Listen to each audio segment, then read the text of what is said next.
So I'm looking around. You have this beautiful studio, and you have quite a few substances that I think for most people's perception would be unusual.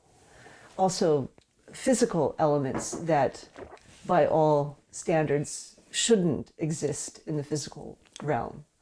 Can we explore one of those? Yeah, for sure. I think you have over your shoulder there a glass jar with what actually is in this. Okay. This is not marmalade.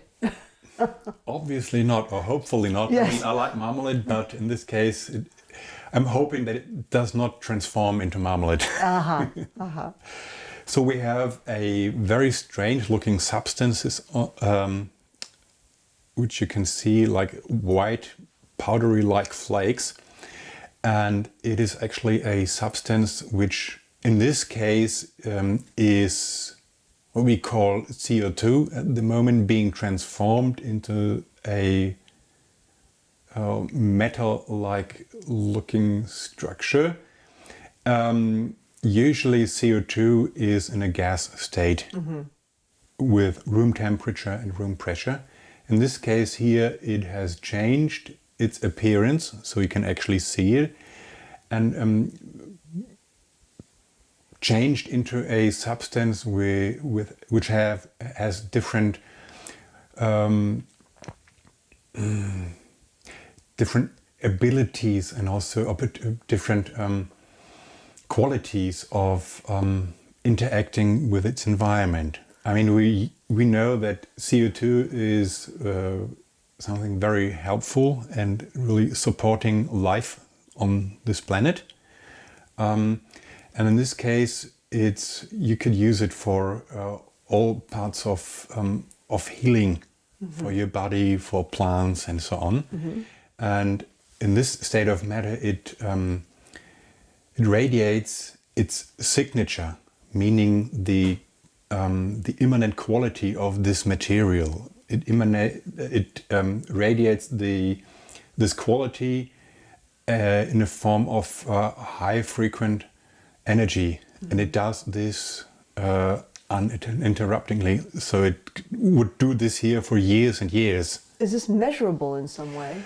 To a certain extent, yes, it's measurable. You can feel it, but you can also detect it if you freeze this liquid here.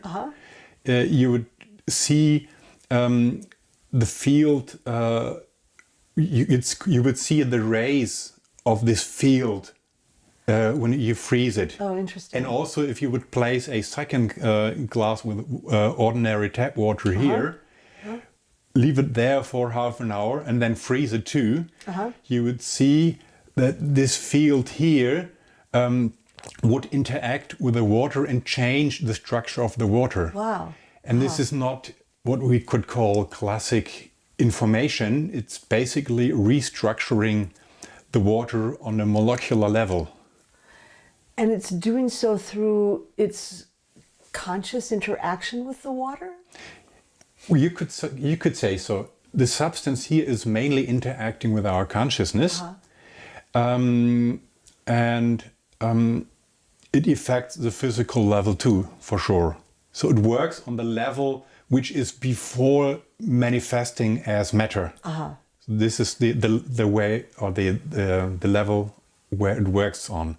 And it also interacts with our consciousness in both directions. So it can trigger personal development or healing, or how you ever want to call it, but it also works the other way around. So if someone steps into a room, you might experience that this substance is starting to turn around and circulate, or sometimes it's moving upwards and parts of it are moving downwards. This physical substance in this jar. So you've seen this physical substance react to the field of someone entering the room. Exactly, yeah.